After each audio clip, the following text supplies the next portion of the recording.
Welcome back to the third episode of Candworms Podcast. I'm your Beautiful. Nice. We're keeping that. Okay, no, we're keeping that. I'm sure we should restart. 100%. No, we're not no. restarting that. Come on. No. Okay, everyone, this is the third episode of Candworms Podcast. I am your host, Scott, and I'm joined by... Nick. Okay. We have some very juicy news with a very poor start to this podcast. But it's going to continue poor because we have to talk about Tekashi 6ix9ine, everyone. Oh my god. This is going to be the big meat of the podcast. Yeah. If there wasn't enough meat as it was in this podcast, we're providing some more sausage. 100%. Would you be able to quickly, in 30 seconds to 1 minute, explain who Tekashi is? Honestly, no. I didn't even know who Tekashi is. Tekashi 6ix9ine is probably... He's very avant-garde in the way that... who's the guy that did Guillotine? The Guillotine? No, he just screams in it. Death Grips. That's Death it. Grips. He's like Death Grips in the way where it's just static noise to my ears, yet people like it. But I'm not against it either. Yeah, me neither. I'm not against the music. I feel like just 6ix9ine in general. Like I'm not opposed to Death Grips, but just 6ix9ine in general. How he's just screaming into a friggin' mic like it's like some sort of weird hardcore metal group, and just like he's screaming and he's like he's a rapper, by the way. He's not actually metal. Yeah, he's screaming, but it's like lean rap at the same time because like he slurs so much when he's rapping and exactly shit. But I don't know, I find it very entertaining at the same time. Like it's I can't listen to it casually, but I think as a hype song, like I'm cooking in the kitchen and I want my stuff to taste fire. I play a little bit of Tekashi. It's all right. But no, Tekashi's just a bad guy though. He's not a good guy. We're not trying to say he's a good guy at all. We spoke about him like 2 podcasts ago, but yeah, no. So the reason why we're going to be talking about him is because he is being charged with racketeering. We don't know how many racketeering charges because it only literally happened like 2 weeks ago. Yeah, right? It's still quite recent. Very new. It's in flux. Yep. Still ongoing. So all of our information is totally not biased because we're getting it from one source, Complex. So we're just looking through these articles right now regarding the status of Tekashi's, I guess, sentencing, what he's been doing. That's wrong. You know, crime is wrong. So the kind of crime that he's been doing. He's been affiliated with... can you explain what racketeering is, in a way? Like, the gist of it. Racketeering basically is like... It's sort of in a vein... It's kind of in the vein of, like, organized crime. But it essentially means doing illegal activities to, like, advance on, like... To, like, get money or to get, like, power. Exactly. So it can include it can include like a bunch of other crimes like robbery, arson, kidnapping, extortion, things like that. Basically, just like illegal activities to boost your career and whatnot, and to try and profit off that. So for Tekashi, we actually don't know. We don't know much about what exact crime that he has done. I believe in his place, I think it's just like him responding to like other rappers and like haters that, you know, might be on his competition, might try and, you know, like so bring you're him saying down it's or just something. a show, or do you believe he's actually part of like he should be charged with racketeering charges? I think he should, because like other than like the show and what he's doing, like I don't know if it's just a show or if like he's actually serious about like just well, him being really other showy rappers. in his lyrics, you know, he's always talking about killing people and like, you know, like the blood gang and things like that. Well, you're a bit of an idiot because like you kind of drawn a lot of attention to yourself. Yeah. I don't think he has it in him to actually kill anyone. I think because a lot of it is very showy. Often the loudest person in the room is the loneliest person in the room, but that's a totally different thing. But yeah, no, I don't think he has it in him to shoot anyone. However, it was explained in this article the former LAPD lieutenant. Yeah. He explains what racketeering is, and he says that he doesn't actually have to do the the crime. He doesn't actually have to like pull the trigger. He says something. Oh, what does he say? He says if you're part of the group and you just call the shots and you profit off of it, then you are almost just as liable as anyone else. Yeah. So quoting from what he said in the article, if 6ix9ine profited from it, or if he was involved in decision making, he doesn't have to pull the trigger or anything like that. He just has to be there. And often in a racketeering case, there's a shot caller, and that's yet to be determined. And we'll actually get into that in a little bit later about shot calling, which is very interesting. Yeah. So he's always, so it's been confirmed that whether or not he's part of the 9 Trey Blood gang, he is at least affiliated, and that's where all these racketeering charges stem from. Yeah. So a lot of there have been attempted hits on people through this gang, through this gang that are related to him as well. I think there's drug trafficking. There's heaps of other things, but at the moment the reason why we sound so not knowledgeable about exactly what's going on is because not a lot of information has been let out to the public. The trial itself starts in September of next year, 2019. So pretty much no one knows anything about it, but we just think it's important to discuss because within the rap world, the rap atmosphere, they're always bragging about this kind of stuff. Yeah. A lot of the time, it's rappers talking about what they used to do. Like Pusha T, he would talk about how he used to be a cocaine dealer. Yeah. He's not anymore, but these are things that they used to do, and the reason why they're willing to talk about it, I guess, is because they can't really get charged for it because there's no way to prove it. Whereas this idiot right here is talking about all of his racketeering, and he's doing it currently. So he's not the sharpest tool in the shed. At the same time, I feel like with a bunch of this, it almost becomes an issue of free speech. He's also talking about, he's calling out that gang in his raps, he's shouting out the Bloods, he's talking about, things that he's done, and now people are thinking, oh, he's incriminating himself, he needs to, or he actually does that, he needs to be put in jail, something like that. So, it almost becomes an issue of, can your raps actually charge you for, or can you be charged on basically what you've said in a song? Because this is a huge issue in the rap world that's been going on for decades and decades. I think when you say it's an issue of free speech, I think I don't deny that 6ix9ine has actually done dumb stuff and actually been involved in criminal activity and needs to be But the thing is, he's being charged for the actions he's done. He's not being charged for the words he's saying. The words he's saying are raising eyebrows. Yeah. But it would be different. It would be a much different story if he were being charged because he said, "Oh, you're not allowed to say those words, therefore you're getting charged." That would be the police are still investigating his raps as part of evidence. But what does that LAPD guy say? He says, all the stuff that he's saying. Yeah, I'm just trying to go up.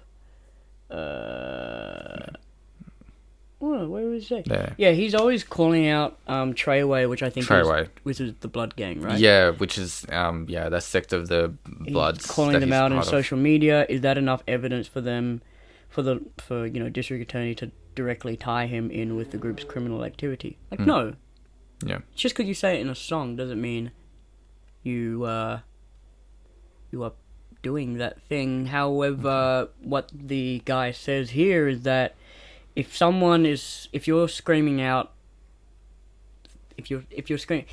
you say the word elephant, what are you thinking of right now? Elephants. Exactly. If you're going to tell people that you're going around killing people and things like that, and you've got a legitimate reputation, people are going to start looking into it. Okay, yeah. So it's not saying you're being charged, or we're not taking your lyrics into evidence, but okay, well, you're literally leaving a trail of breadcrumbs for us to follow. Yeah. Yeah. Okay. And you're a bit dumb for doing that. That does make a bit more sense. You're making your situation worse for yourself. Yeah. You're not implicating yourself because your crimes implicate you, yourself. But if you're going around screaming it, then It draws attention to yourself. You're and drawing then attention. when they discover what you've been doing, then they decide to investigate. And then they'll jump on that. Exactly. Yeah. So at the moment, 6ix9ine, he's in prison right now. Yeah, he's in prison right now. He's been denied bail. He's been there for, I think, the last couple of weeks in the Brooklyn detention facility or something like. Yeah, the Brooklyn Metro Detention Center. And it's so funny because in the article it says Tekashi 6ix9ine has dared foes to test his gangster while he was a free man. And you know, like rappers are always bragging about that. They're always like, "Yo, test me." Like, like you can't get me. I'm the baddest. My time is now. My time is now. That's right, definitely. Well, if you're gonna make threats to people, you better be able to back it up. You better, exactly. You better be able to like back it up. But now this guy is in prison and he's around other Crip gang members. People are gonna test his gangster.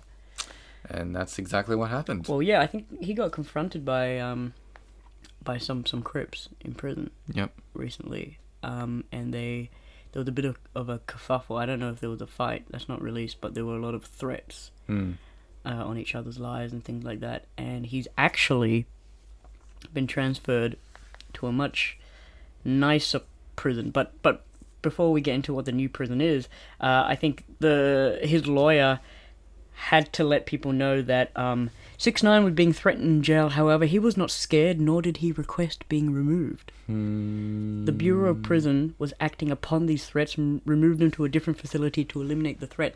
So basically, his lawyer is just trying to make him out to sound as if he's not a pussy. Like he can handle his own.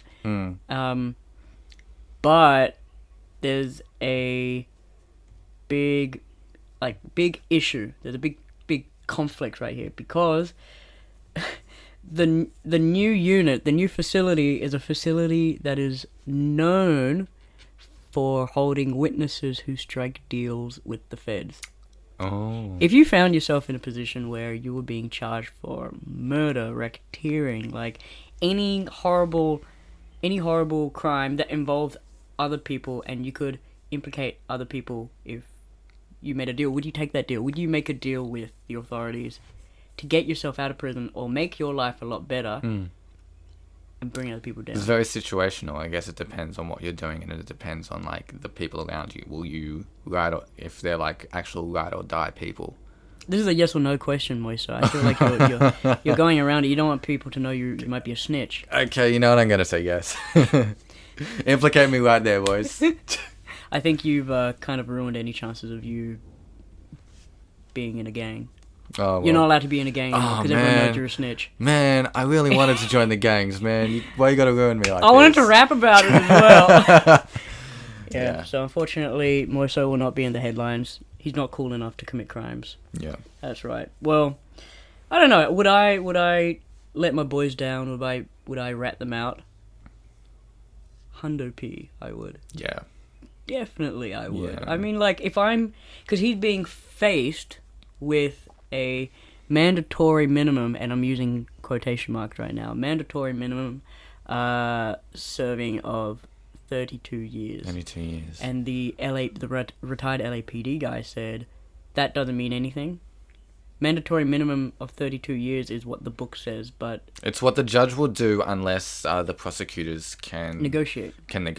Exactly. So it doesn't really mean anything. And then once the mandatory minimum is actually set, then it's mandatory. Yeah. Alright? You can't really do anything. So I think he better act really quickly in... whether or not he wants to take this deal.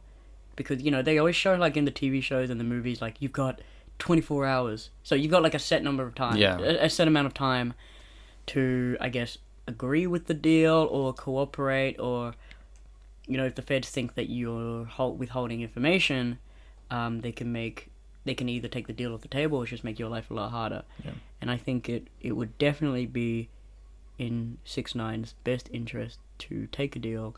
I'll bet his lawyer is like telling him every single day, like, dude, stop being an idiot. Just...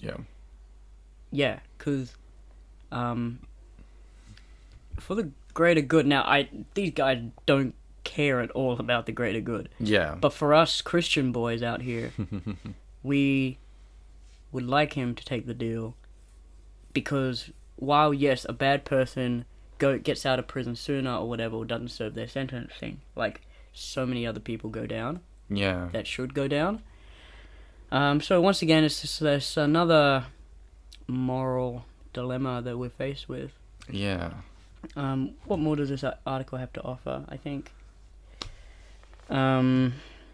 this criminal enterprise has no business in our city, and we will continue to work with our partners to ensure that 9 Trey crew members, including the more well-known Tekashi 6ix9ine, are in a place where they cannot inflict further violence on our communities.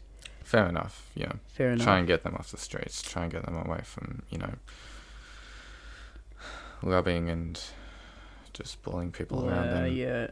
In the days since the arrest, Lazaro, which is Tekashi's lawyer, has argued that his client 6ix9ine is, I love this, is merely an entertainer who portrays a gangster image to promote his music. Now, you can tell that this article is a little bit old because his new album, Dummy Boy, which was supposed to release on Friday, they said it had been postponed. Well, it actually did get released.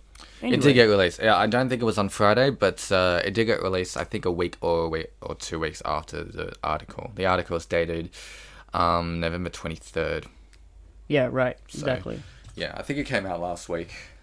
Yeah, so I think the police were saying that they hope basically the law authorities, when it comes to racketeering charges and things like that, they place them in a facility like this if they think that they might break and they might cut a deal.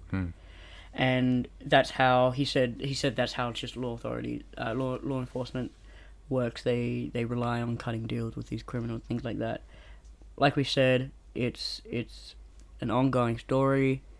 Watch this space, ladies and gentlemen. Absolutely. What's next? Here we go. Talking about the Now, when we thought it couldn't get any worse for your boy 6ix9ine, article here states, police think 6ix9ine has implicated himself in the New York City attempted, well, there was a shooting towards Chief Keef, the rapper. There's a video here where we try to watch the video. It's just 2-minute long video, but we only managed to get through 1 second of it simply because we couldn't understand a single word that Tekashi was saying. The video in question is from TMZ, and it's just basically a recording of 6ix9ine talking to someone on the phone. You can just barely understand what he's saying, but he's kind of throwing threats towards the other person, seemingly, trying to diss him, saying like, I know what the streets are about. You're not about this life. You haven't even put out a record yet. Just spouting a bunch of crap. And essentially the police believe that that's a part of a video of him putting a hit of $30,000 on Chief Keef's cousin named Tato. Now, in this video, right, you're looking at the context of it. He knows that like people are following him around with cameras, and he's around his boys. He's out in public. He's literally got his phone on speakerphone. Yeah. So you can hear everything like he's saying and what the other person's saying. Can you understand them? No, but we didn't explicitly hear him say, like, he's putting a $30,000 bounty on Tato because we couldn't understand a word what was being said. Like, we needed Google Translate for this. I don't think that was legit. Surely that's not legit. It sounds like a lot of trash talking, it just but sounded not like much to back talk. it up. Exactly, it sounded like trash talk of him saying, "Yeah, I want this guy dead. Let's put a $30K bounty on him, but I'm gonna make sure I got it on speakerphone in front of TMZ cameraman." Sure, yeah. So I don't know. So that's why the I guess the article is a bit clickbaity, saying police think 6ix9ine may have implicated himself. And I mean, surely Tekashi can't be that stupid to say all of that. He's not bright, but there is technically a spark because he's richer than us. Yeah. And I think he's younger than us as well. Probably. That's the thing. Yeah, most of these new rappers they're like 18, are younger than 17. Us. Yeah. That's insane. Not even old enough to drink in their country. Yeah, in my mind, this is insane. Like, Nick and I, we still think of each other back in like year 10. We were like 16 years old. And yet now we're getting to the age, we're both 21, and all of these new rappers are younger than us. Yeah. It's insane to think about, but like X, he was 19 when he died. X was 19. Rich Brian, when he started, he was 17. Yeah. And now he's 19. Like 21 Savage, Uzi Vert, Lil Yachty. Lil Yachty is 20 now, I think. Yeah. But 21 is... How old? No, there's no way. Is he? He seems older.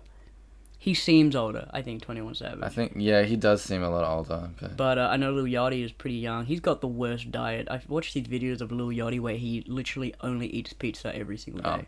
Oh, okay. Yeah, I was wrong. Sorry. 21 Savage is 26. Okay, yeah. I think he's got kids. Bet you anything he has kids. Yeah, guy like that probably has kids. Yeah. Probably has 21 kids. Anyway, so back in June, Chief Keef claimed someone shot at him and missed in front of the W Hotel, some hotel in New York, at around 5 a.m. And so the heated phone call featured in the footage, which reportedly took place in May. Okay. All right, so this is not a recent video. It came after Tato and Keef started to diss 6ix9ine, but then 6ix9ine denies having any involvement in the shooting, and he said he was actually a fan of Chief Keef. So the shooting of Chief Keef, this is really weird because maybe we just don't know the situation well enough, but it seems very like it doesn't like a side seem plot. Like, what does this? Yeah, have to do? it doesn't seem authentic to us. It seems like it might just. It might be just the character that 6ix9ine is portraying, or maybe something to like promote himself, or maybe just like I think it probably is for entertainment value. Yeah, exactly, and so yeah, that's kind of awkward considering he's being charged for racketeering. Yeah. And it doesn't. This information doesn't come at a very good time for him. But I reckon, he wasn't charged for it then. He's denied involvement. I guess it's probably just going to be like if it does get involved in his trials that happen next year, I reckon there's not going to be too much to it. Of all the things that they can incriminate him for, that probably isn't one on heavy on the list. Definitely. We spoke a bit 2 podcasts ago that basically in... Oh, that's so strange. Actually, no, I totally misread this. I thought this had something to do with 6ix9ine's kidnapping that we spoke about, which is very strange. But actually, this article here is talking about how another alleged gang member has been indicted in 6ix9ine's federal racketeering case. We don't need to go into this so much because, not so many people even know the names of these that's fine. Low life. Basically, just one of 6ix9ine's friends got arrested, and now he's being involved in the case of 6ix9ine. Yeah, definitely. Earlier this week, TMZ released a transcript of a wiretap conversation between Mel, Shoddy, and an unidentified individual. Mel and Shoddy, I think, they are some of his affiliates. Yeah, that's very strange. What does it say? Yeah, Shoddy. So Roe Murder's co-defendants are 6ix9ine, Shoddy, Ish, Cribby, and Fubanga, and Mel Murder. So they're friends of 6ix9ine's? I think so. This so is just friends, or maybe affiliated members of their gang, or maybe people who help promote his music, because the person codenamed Shoddy was actually used to be 6ix9ine's manager, it said here. Yeah, and I think, but going back to the kidnapping, we know that it was a former member of 6ix9ine's team that orchestrated the whole kidnapping of 6ix9ine. But in this wiretap conversation, these must be really bad friends. They're talking about him behind his back. What do they say? What do they say right here, Nick? Men were heard describing 6ix9ine as a snitch who needed to get violated. Shoddy, 6ix9ine's former manager, went on to say he was going to feed the rapper. But we're not talking about carrots and grain. We're talking about... Bullets. So, there's some pretty terrible friends that he's got, and I feel like his mother would not be very proud of him because he's hanging out with the wrong crowd. Yeah. So that's no good. I think that kind of also gives us a little bit more evidence to, to us thinking that 6ix9ine is probably going to take a deal here. He's probably... To save himself. Yeah, he's probably going to He probably is going to save himself here. He's not going to, looks like this Nine Trade Group isn't going to be his ride or die people anymore. I reckon he's probably just going to rat people out and try and shorten his sentence so that he can, get back out of jail and get back to making music. Yeah, definitely. That would be the smart thing to do. Yeah. Anyway, so moving away from Tekashi now. Yeah, we spent about half an hour on him. That's way too long to talk about him. That's way too much to talk about this guy. ASAP Bari has been put in the news. ASAP Bari being part of the infamous ASAP Mob group. Yeah. Rocky, Yams, 12E, rest in peace, Yams. Who else am I thinking? Oh, gosh, just so many ASAPs. ASAP Ferg, yeah. Yeah. ASAP Ferg. Fergalicious. Love that song. Is that by ASAP Ferg? Absolutely. Okay. ASAP Bari here. Now, a lot of people have... Well, okay, this might be from the more left-leaning side, but I remember around the beginning to the middle of this year, there was the whole thing where... So, obviously this is bad when someone... hopefully it's true, but when someone accuses you of sexual assault or rape or molestation or anything like that, that's pretty horrible. Yeah. And you would hope that, this person is saying it's true, they're not trying to say something fake about you. I don't know the ASAP Bari situation well enough, but I remember when there was the V-Lone drop, because ASAP Bari is the creator of this streetwear brand called V-Lone, and it's black with like orange lettering. It's a very poor taste design, that if I may say so myself, and I like streetwear as well, so this is something that I've known about for a while.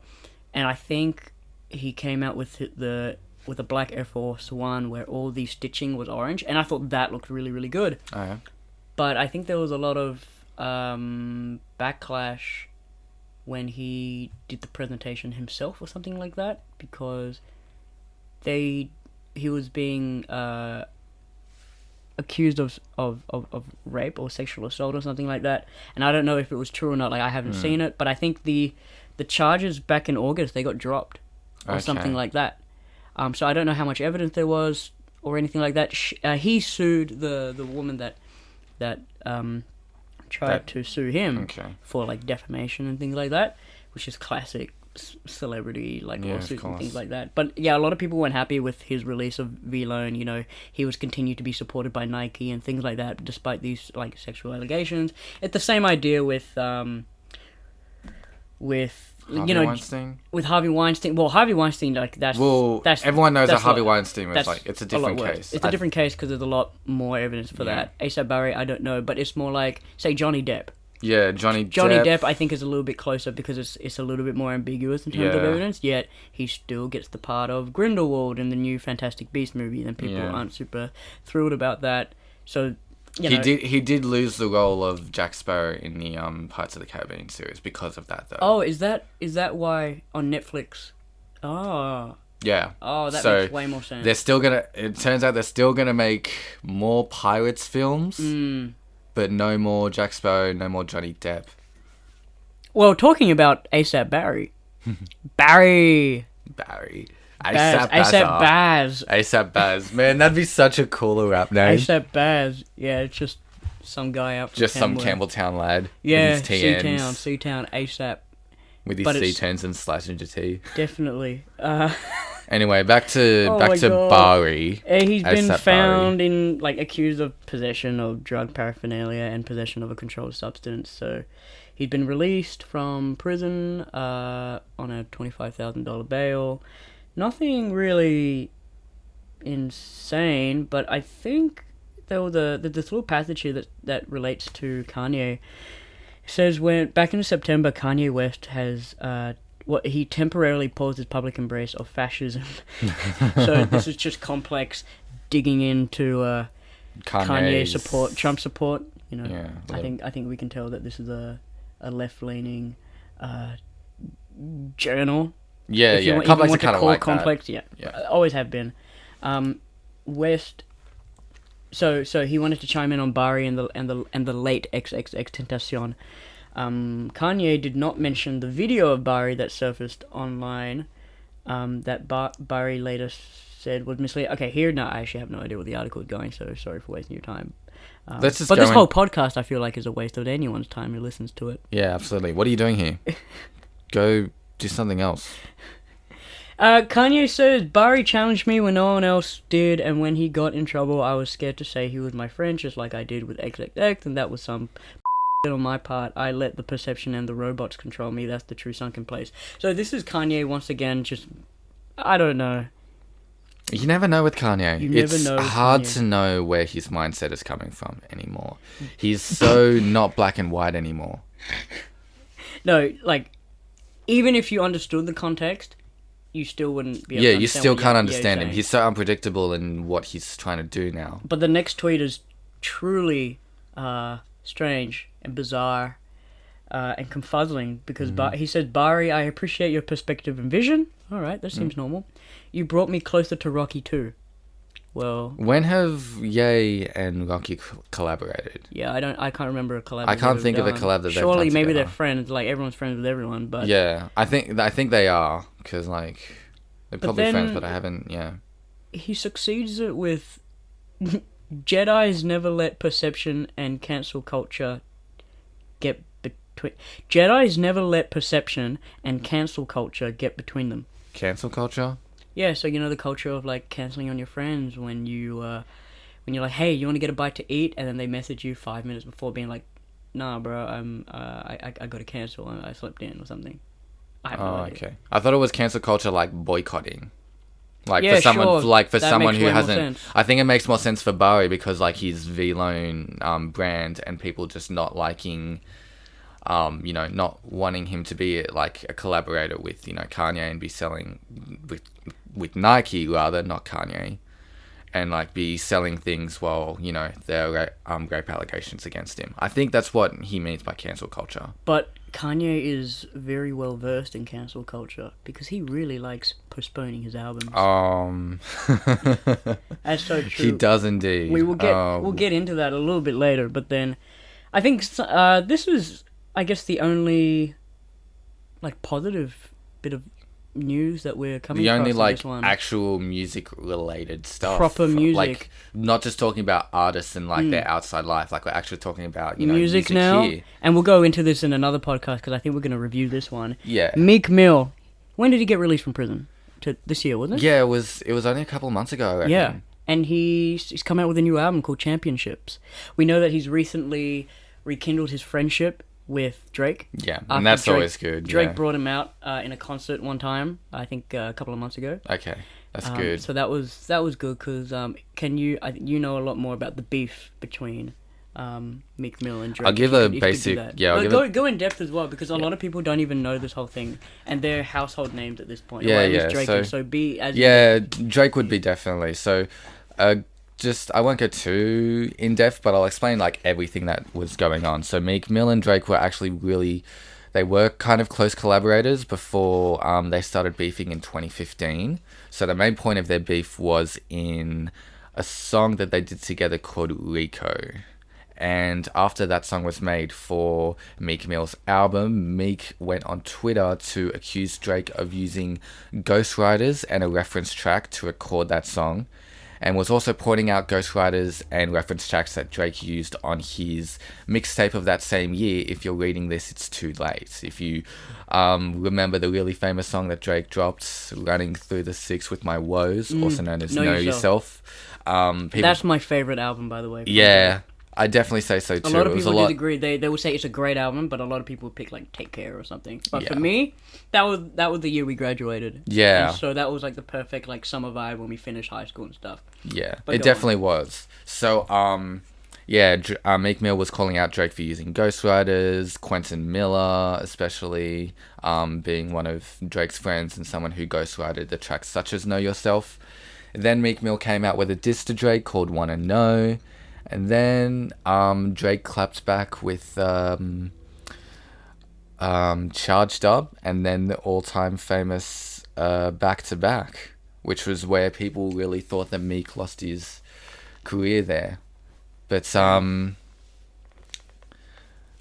They kind of stopped throwing bars at that time, but like stayed very separate from each other.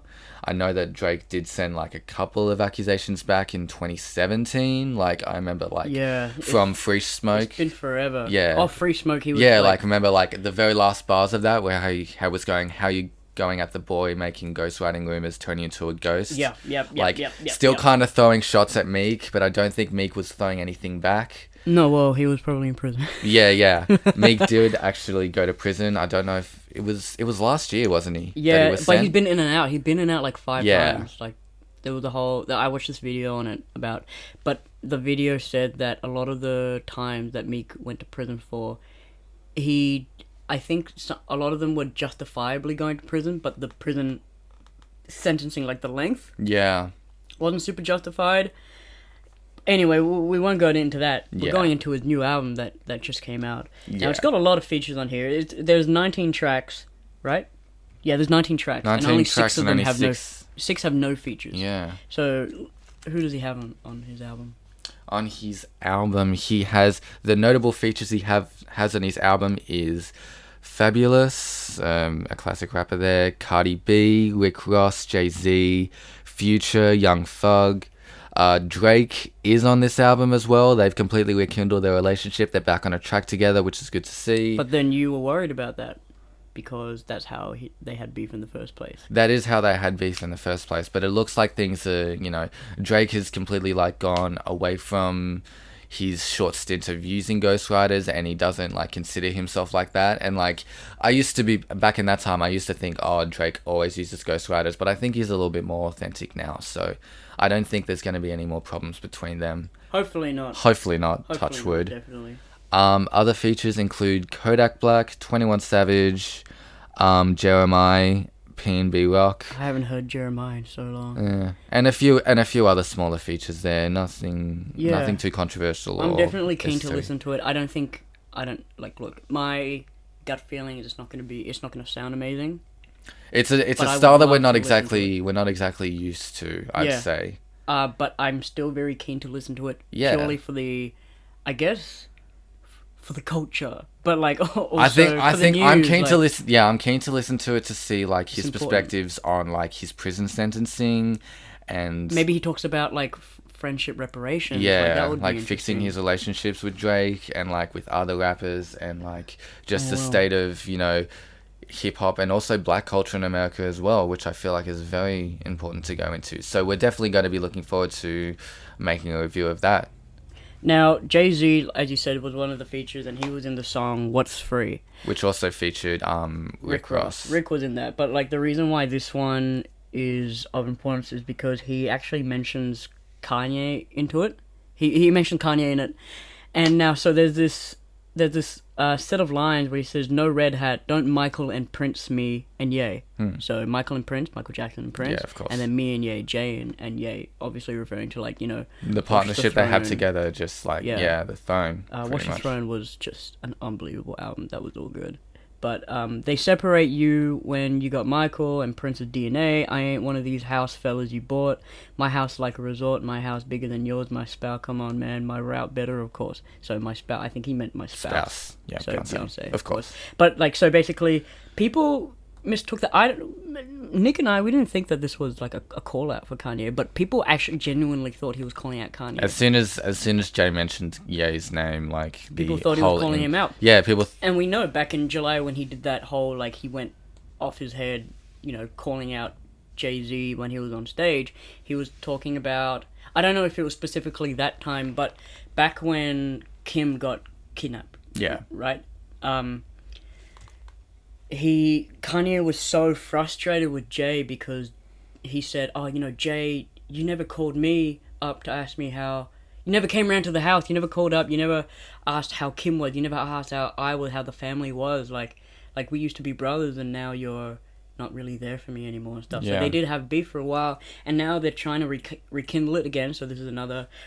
It's just the boys are coming back together. Yeah. So Jay-Z has denied the assumptions he was dissing Kanye, Which I think is just so dumb that people would think that he was dissing him in the first place anyway. If you look at the lines anyway, there's nothing there that says that they want to diss each other. Yeah, he says, so Jay says the line clearly meant, don't pit me against my brothers. And that's kind of the vibe that I got as well. Also, Jay tweeted that, and he rarely ever uses his Twitter account. And so he came back onto Twitter just to mention that and to point out, that it was that was definitely not a diss. No, and he didn't want to diss Kanye either, because he then follows the tweet by saying, go pick up Meek's album, Drake and Meek are on it together. So, he's trying to say, in that vein of friendships rekindling and stuff, why would he diss one of his greatest friends of all time? And so he says in an interview about his relationship with Yeezy, he says, that's my brother, we're beyond friends, literally my little brother is Kanye. And like your little brother, they're going to happen sometimes, but they're still your sibling forever. We don't come from the same mum and dad, but I've watched Kanye from without an album. Don't you find it... Just side note, don't you find it funny how, he's talking to David Letterman, and David Letterman is white. You can actually understand everything that he's saying there, but then the tweet has, so many, mistakes and everything like that. Oh, well. Jay's actually kind of really good with, white speak and dark speak. With white speaking, when he's got to turn it up a little bit, yeah. He's got that classic, oh, my name's Jay-Z. He has a very strange voice. And I'm not saying stranger than he's got a black voice. That would be a terrible thing for me to say. But he's just got, a generally very strange voice that people like to make fun of. And then Kanye has responded to Jay-Z supporting him. So it's a support tweet. Now, this is... Once again, this is another Kanye tweeting that kind of gets under my skin a little bit. Yeah. So after Jay-Z, talked about Kanye, so following Jay-Z's tweet, Kanye subtweets him, and he only says 2 words: Throne 2. And then he follows it up with another one saying, Throne 2 coming soon. Throne 2 now, how does coming that make you soon. Feel? What other thoughts going through your head, Nick? This just sounds like typical Kanye. I do not believe for a second that Watch the Throne 2 is coming out. I don't believe that they've even gone into the studio together to start producing anything. I'll bet you anything this is just shit talking where he goes, yo, you know what, thank you so much for supporting me, man, we're gonna do Throne 2 together, this is so lit. Yeah. Don't believe a single thing that he Don't said. believe the hype. Don't believe the hype. Oh wait, this is Complex, isn't it? Yeah. Okay. So yeah, that's just another Kanye being Kanye that more Kanyeisms. I mean, we're still waiting on Kanye's next album. Yandi. That's been delayed so many times this year, and he hasn't even given a date for it yet. He hasn't. So no, until Yandi comes out, we're not even thinking about Watch the Throne 2. Yeah, I reckon if Yandi's not out by December, people are probably going to give up on Kanye. Well, just Christmas, I'd rather say. Yeah. If it's not out by Christmas, then I reckon people, including me, are going to be just we can't take Kanye seriously anymore. He's taking way too long. And finally, with the time final news story, guys. This is a very quick one. Drake settles lawsuit over false pregnancy and rape claims. The reason why we wanted to talk about this one is simply because of the type of lawsuit that he's facing. In April 2017. This lady named Laquana Morris, or what's her name? Layla Lace. Which appears to be her stage name. So Drake loves ladies like this. He's a big fan. Yeah, it looks like performers. Yeah. And things like that. She has accused him of impregnating her, and then I think also rape, or the story changed, in fact. So she's 100% sure that she has Drake's child, they had unprotected sex, and blah blah blah. Lawyers got involved, and then Lace demanded that Drake pay for the baby. Legal documents. Oh yes, so obviously the legal team asked for a paternity test, and then Lace refused. She turned it down. She said she wouldn't give a test, and of course that raises doubt, which of course raised doubt about what she was saying. And then Lace filed a suit alleging that he raped and imprisoned her. So the story changed. Now look, we know how horrible, if you actually were raped, you were imprisoned, you were or anything like that. That's some of the worst things you can do to another human being. Yeah. But I think the biggest thing here is that she's denying a paternity test. Like, if she was to accept it, maybe there'd be some credibility to these kind of things. But like also, but that, exactly, trying to ruin someone's life for something that they didn't do. Like, if this never happened, because of course I don't think any of this is like even concrete. Yeah, it's such a double-edged sword kind of thing. Like, people who, like, rape is probably one of the worst crimes that people can ever do. But for someone to lie and say that someone raped them but really wasn't true, and try and throw their life down the drain for that, is also just so awful. And like, Drake or someone completely different, like, this thing shouldn't happen. Yeah, these things shouldn't happen. Like, if people shouldn't be taking advantage of someone's name, and fame. No, I believe it's like women taking advantage of other women who've been raped to kind of push their own agenda and raise their own boundaries. You're so right. This might be going into like some sort of special gender issue, but like, it's called canned worms for a reason. They cut it out. It's fucking wrong, dude. It's terrible. It's like, horrible. Yeah, definitely is. And then it just totally ruined the credibility of anyone else who genuinely has been raped and they're crying for help, and then people are like, oh well, no, you're just crying wolf. You're ruining it for the other people who genuinely need it. Yeah, exactly. So continuing with the article, what ended up happening was Drake got cleared from the cases. They came to a deal. They came to a deal, but it only happened before Drake was cleared of the original case. But then the lady porn star stripper, whatever she was, tried to go public and like tell like the world, like post on Instagram or something to like tell the world that she was raped by him, even though it wasn't true. So then Drake sued her for like defamation and that kind of stuff. And then they resolved their disputes right there. So I think that's where we're gonna leave it for today's news segment in the hip hop world. Nice, dude. Oh, my voice. Ending on a great high note. Great high note, very high note. Thank you everyone for listening to this episode of the podcast. We will be coming out with a review of Meek Mill's Championships album. I think it's definitely something we want to get into. Yeah. Definitely subscribe to keep up with this. Yeah. We keep trying to keep this as a regular thing. It's the holidays for us, so like we can make it a regular thing. Keep in touch for like, I think this is hip hop news. We can't cover all hip hop news, but this is hip hop news that we think matters. In a way. Like, it's still relevant. Yeah, they're relevant. And yeah, definitely, like, if you enjoy it, just like keep on following. And thank you for that. Thanks.